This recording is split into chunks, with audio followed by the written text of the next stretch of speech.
হ্যাঁ ভাই, আমরা এই মসজিদের সামনে আসলাম কি করে? আমি তো গরুর খাতে দিচ্ছিলাম, বিছিলে ঝরিও আমার মা যায়।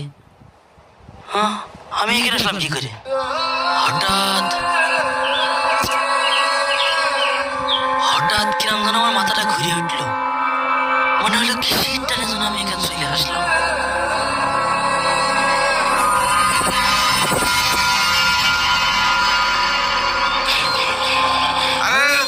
আরে কি কই, আরে মামুন অজ্ঞান হয়ে পড়ে গেছে, ধরো ধরো ধরো।